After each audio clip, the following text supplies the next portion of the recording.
ભરૂચના સાંસદ મનસુખ વસાવાએ ગેરકાયદેસર રેતી ખનન મામલે અધિકારીઓને આડે હાથ લીધા બાદ હવે અંકલેશ્વરમાં આવેલી કામદારો માટે આશીર્વાદ સમાન ઈએસઆઈસી હોસ્પિટલના વહીવટકર્તાઓ સામે ગંભીર આક્ષેપો કર્યા છે।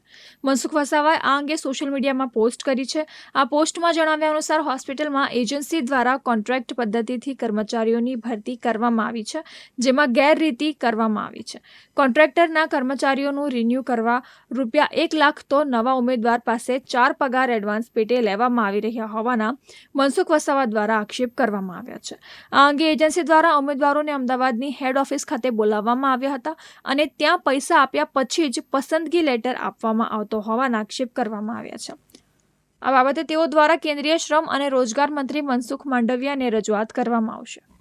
નાનો કર્મચારી હોય 30-40 હજારનો પગારદાર હોય અને 50ની આસપાસનો જે પગારદાર હશે એના લાખ ઉપર લેવામાં આવે છે। એટલે આ એક પ્રકારનો એક રેશિયો છે, લાખ-1.5 લાખની સુધીની રકમ જેવો પગાર એ રીતના અને એડવાન્સમાં પૈસા લઈ લે છે। એટલે મજબૂરીથી આ જે કર્મચારીઓ નોકરી ફરી ન લે એટલે એ ફરી નોકરીમાં લેવડાવવા માટે એ મજબૂરીથી આ પૈસા આપતા હોય છે, જે ખરેખર જે બહુ નિંદનીય છે। જેમ તેમ કરીને છોકરા નર્સિંગનો કોર્સ કરે છે અને નોકરી મેળવે છે અને નોકરી કરતાં પણ આ રીતના આર્થિક શોષણ થાય તો એ હું ભારત સરકારના શ્રમ વિભાગના મંત્રી આદરણીય મનસુખભાઈ માંડવિયાને હું આવતીકાલે રૂબરૂ મળીને આની રજૂઆત કરવાનો છું અને કોઈ બી સંજોગોમાં આજે આ પ્રકારનું જે શોષણ થાય છે, આર્થિક શોષણ થાય છે ગરીબ પરિવારોનો, એ અટકે એના માટે ચોક્કસ ધ્યાન દોરવાનું છે। મને વિશ્વાસ છે મનસુખભાઈ આના માટે કડકમાં કડક હાથે પગલાં લેશે। સાંસદ મનસુખ વસાવાએ કરેલા આક્ષેપ બાદ હોસ્પિટલ પ્રશાસન પણ હરકતમાં આવ્યું છે અને આ અંગે તપાસ સમિતિની રચના કરવામાં આવી છે।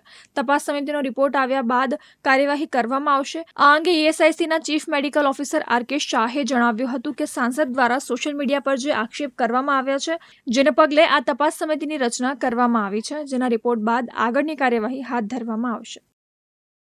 एमपी साहब ने अलग अलग सोशल मीडिया में जो स्टेटमेंट दिया है कि ईएसआई अस्पताल के कॉन्ट्रैक्ट रिन्यूअल में कॉन्ट्रैक्टर स्टाफ रिक्रूटमेंट के टाइम पैसे ले रहे हैं, उसके बारे में अब पता चला।